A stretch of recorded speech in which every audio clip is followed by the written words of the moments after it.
Hello, welcome back. Hope you're well and hope you've had a good week and you're having a good weekend. Yes, I'm late today. Yes, I know I'm late. Last week I was late with my video, so it sort of held me back this week a bit. So what I'm planning on doing is I'm planning on making my videos so I can do at least 2 recordings a week, and then I can keep on top of it hopefully, and you'll have regular videos every week. I just haven't been able to keep on top of that, and my bad. So hopefully I can get it right and we can get there with the recording and the uploading and everything else. Anyway, enough of that.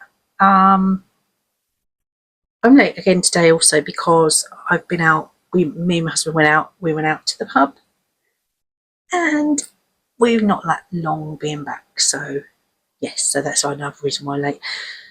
So anyway, enough about me and enough about that. Let's get on, and I'll see you on the other side. Enjoy. Witchcraft and witch trials in England.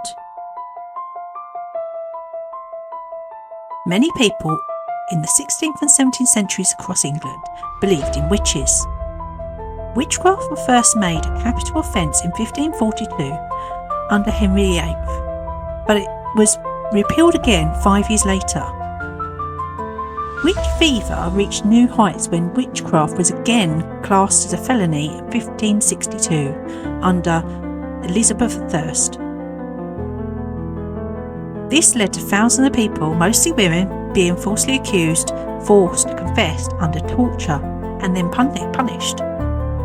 Many of them went on to be burned alive. Witchcraft is the use of alleged supernatural powers of magic.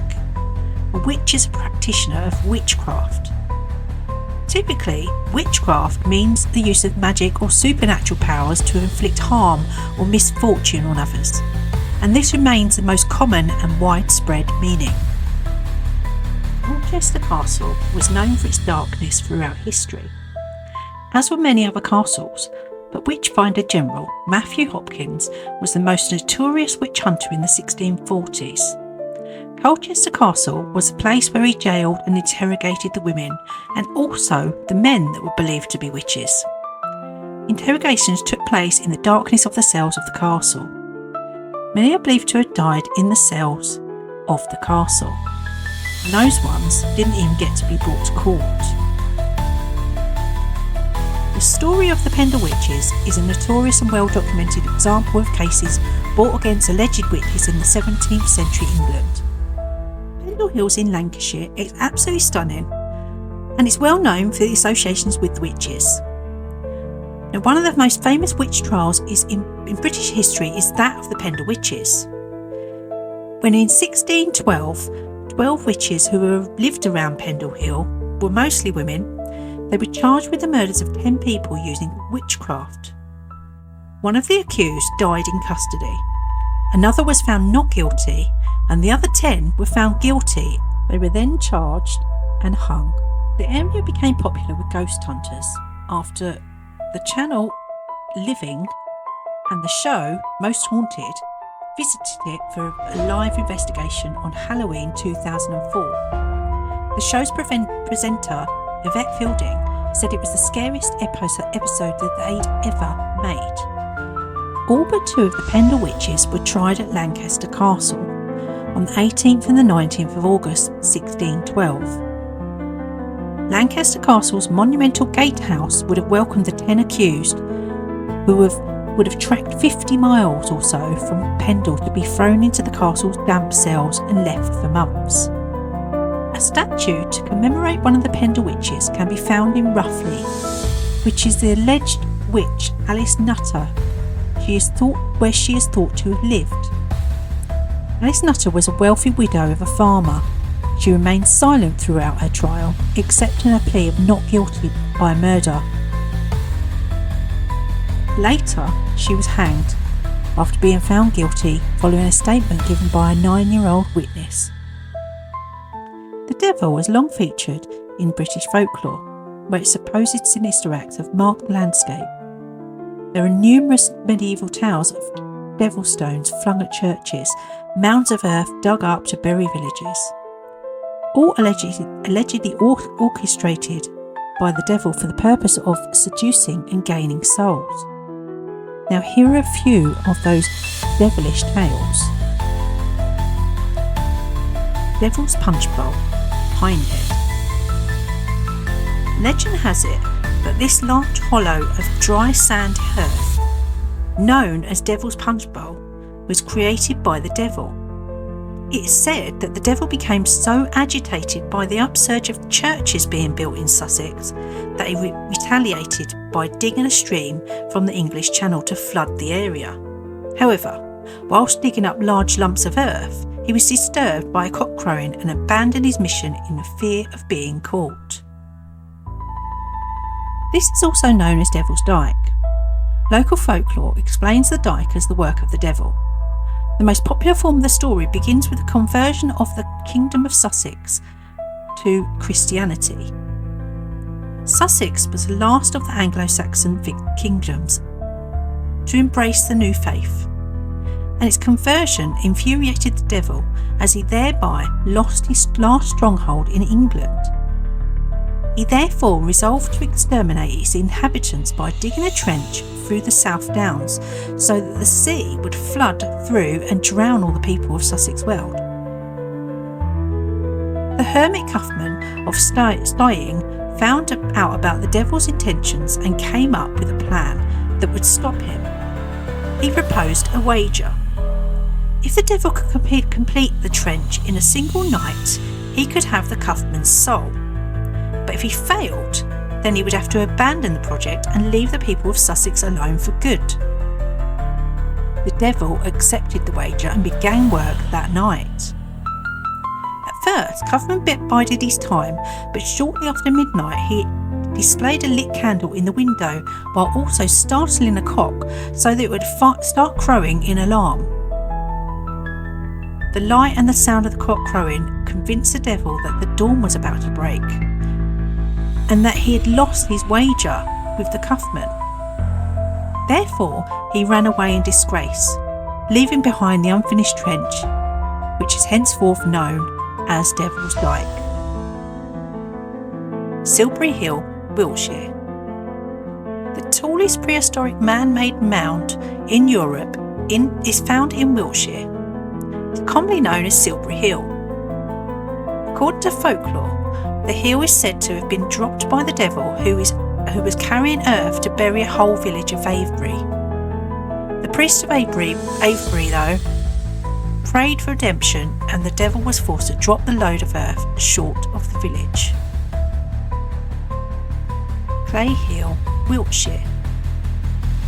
Clay Hill rises dramatically from the flat fields southwest of Warminster in Wiltshire. An old legend tells that the devil was angry that the citizens of Devizes had converted to Christianity and decided to bury the town under a pile of earth. However, on his way, he was discouraged by an old man who tricked him into thinking that the journey would be too long, so the devil abandoned his journey, dumping the pile of earth beside the road. Devil's Arrow, North Yorkshire. These standing stones in North Yorkshire are the second tallest in the United Kingdom. The name Devil's Arrow comes from the common belief that the devil was shooting or throwing arrows from a neighbouring hill at the town of Aldborough, a few miles away. But much to his frustration, he fell short of his target. It was also said that human sacrifices were made on top of these pointed stones, where the bodies were left to rot. The Devil's Chair, Wiltshire. The largest prehistoric stone circle in Britain can be found in Wiltshire village of Avebury. By the late medieval period, when most of England had converted to Christianity, non-Christian monuments like these were commonly associated with the devil. The largest stone at the southern entrance became known as the Devil's Chair. Local legends attribute mystic powers to the stone, such as the power to beckon the devil if you run around it anti-clockwise 100 times. Now there you are, quite a few different tales of devils and the devil's work. Whether you believe in them is one thing though, because it's folklore, it's in the British history and you can find all these different stories out when you look them up. But again, it's something that whether you believe in them, like the devil and witches, witchcraft, the occult, all of those things, but in history these things occurred and these things come up quite often. So make of it what you will, but I hope you enjoyed it. I don't have nightmares.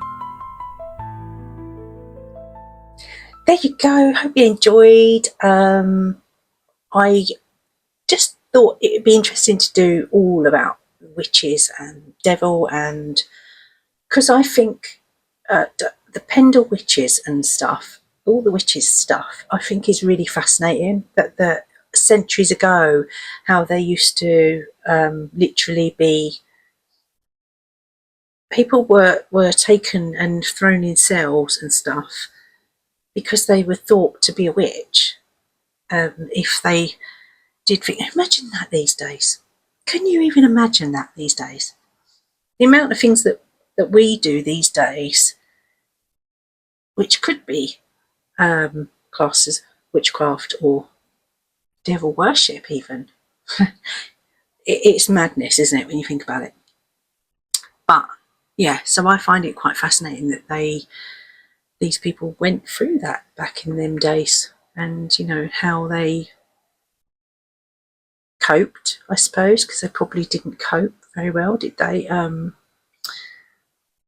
Yeah, I don't know. I just find it interesting. I just thought you might find it interesting too, and I hope you did. You might have learned something like I did when I was researching and reading up about it all.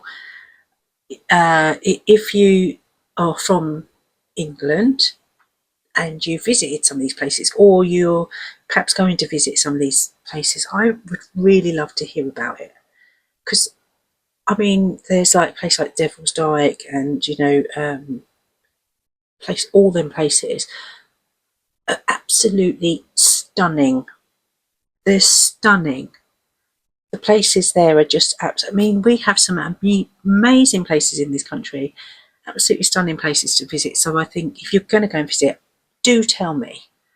Do let me know, because I really love stuff like that. I love the nature, I love outdoors, I love all of the countryside and all of the, you know, the rolling hills and all of that stuff. Is without the history involved, even just the fact that it's the outside and it's pretty and lovely, and that's my thing. That's totally my thing. So yeah, if you go and visit, let me know how you got on, and you know, if you bumped into any witches or anything while you was up Pendle Hill or anywhere else, because it's just nice to, it'd be nice to hear about. So yeah, anyway, I'm going to get off, but have yourself a lovely rest of your Saturday evening. Enjoy your Sunday and be relaxed and chilled out, because remember, Sunday is only here for a blink of an eye, and before you know it, it's Sunday evening. Antiques Roadshow is on the television.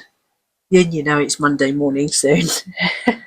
So enjoy your weekend, and I'll see you again in my next video. Take care of yourself, keep smiling, and love you lots. Bye bye.